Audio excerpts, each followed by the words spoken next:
10 लाख रुपए की portable x ray machine और सरकारी बिल बन गया 33 लाख रुपए का। 150 रुपए की एक आम सी चादर, लेकिन सरकारी खजाने से चुकाए गए इसके लिए 450 रुपए। और हद तो तब हो गई जब एक 2.5 रुपए का ओआरएस का छोटा सा पैकेट कागजों पर 15 रुपए का हो गया। सिर्फ यही नहीं, मरीजों को लगने वाले टांके, ग्लव्स, पट्टियां और कैनुला, जो चीजें चंद रुपयों में आती हैं, उन्हें कई गुना महंगे दामों पर खरीदा गया। और इस लूट मार का नतीजा क्या निकला? दिल्ली सरकार की तिजोरी से करीब करीब 700 करोड़ रुपए साफ हो गए। अब आप सोच रहे होंगे कि इस अंधेर गर्दी को अंजाम देने में कितने साल लगे होंगे। जवाब है, साल नहीं, बस चंद महीने। इसके लिए पहले कागजों पर कुछ फर्जी कंपनियां खड़ी की गईं, फिर सरकारी टेंडर के नियमों को इस तरह से मरोड़ा और कस्टमाइज किया गया ताकि ठेका सिर्फ और सिर्फ उन्हीं चहेते खास लोगों को मिले। इसमें भी पर्देदारी ऐसी कि बोलियां किसने लगाई, कैसे लगाई, किसी को कानो कान खबर नहीं हुई। सरकारी पोर्टल पर सब कुछ पाक साफ दिखता रहा, लेकिन पर्दे के पीछे सैकड़ों करोड़ का सौदा हर महीने होता रहा। और इस पूरे खेल का मास्टरमाइंड कौन था?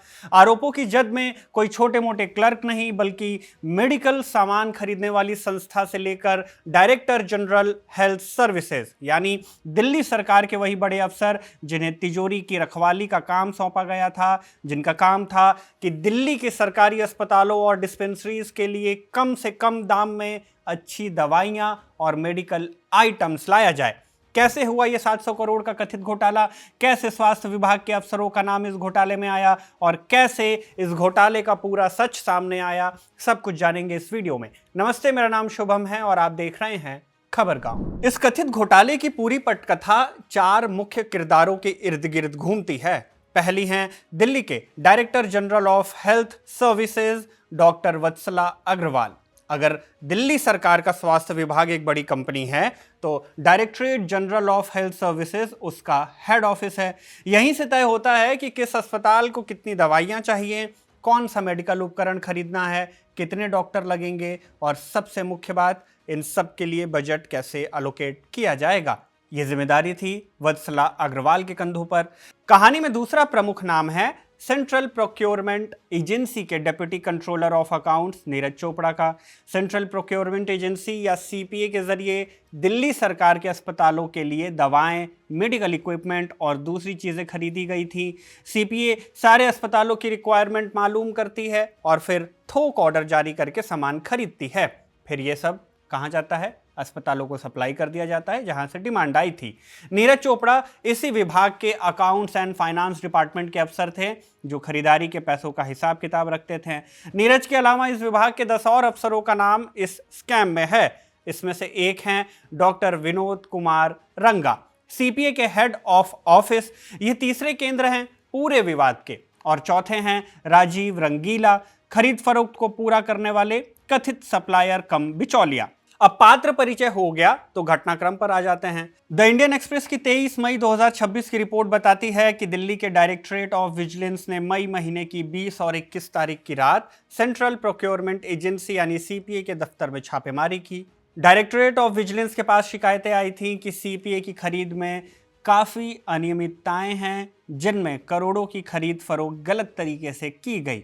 मुख्य रूप से 3 बड़े आरोप सामने आए। पहला, सीपीए के जारी किए गए कई टेंडरों में प्रॉपर टेक्निकल इवैल्यूएशन नहीं हुआ। मतलब किस कंपनी का सामान बेहतर है, किसकी मशीन अच्छी है, कौन कंपनी योग्य है, इन बातों की ठीक से जांच पड़ताल किए बिना ही टेंडर आगे बढ़ा दिए गए। दूसरा, मेडिकल टूल्स और दूसरे सामान की खरीद का पर्याप्त कारण नहीं बताया गया। मतलब जितना सामान खरीदा गया वो वास्तव में जरूरी था या नहीं, इसका ठोस कारण रिकॉर्ड में नहीं मिला। तीसरा, कुछ कंपनियों को बार बार करोड़ों रुपए के ठेके दिए गए। मतलब एक ही या कुछ चुनिंदा कंपनियों को बार बार बड़े ऑर्डर मिले, जबकि दूसरी कंपनियों को मौका भी नहीं मिला।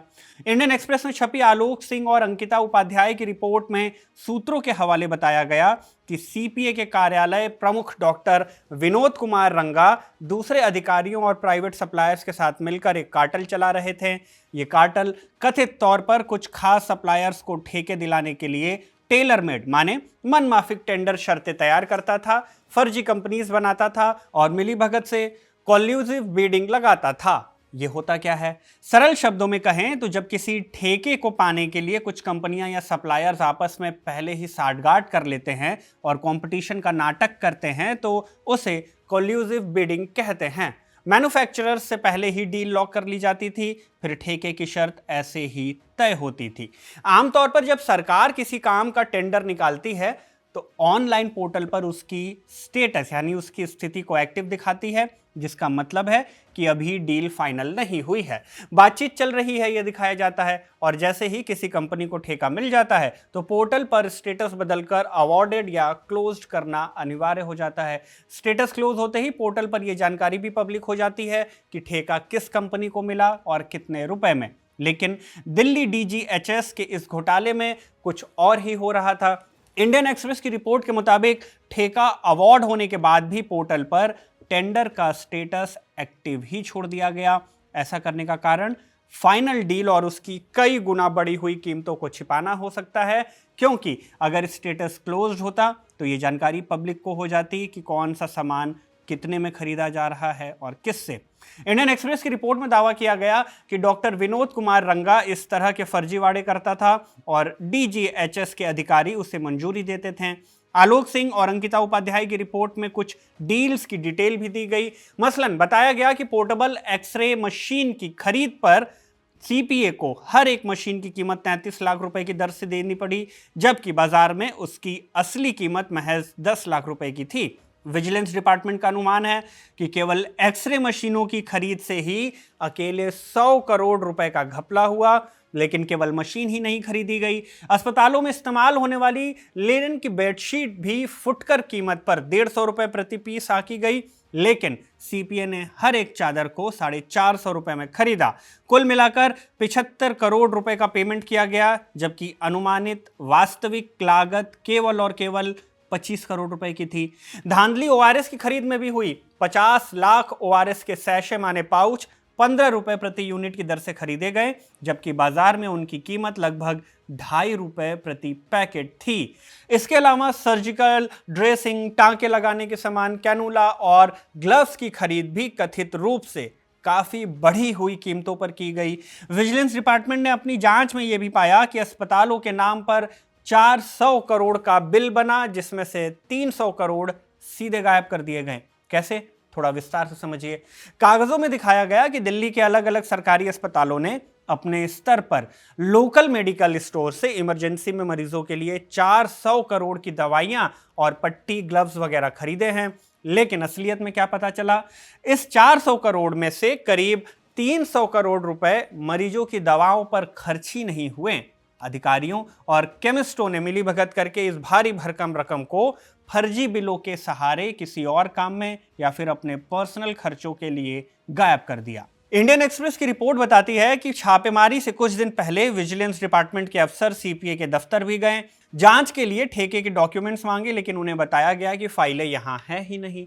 काफी मशक्कत के बाद कुछ फाइलें दी भी गई तो उनसे ठेके से जुड़े हुए डॉक्यूमेंट्स गायब थे।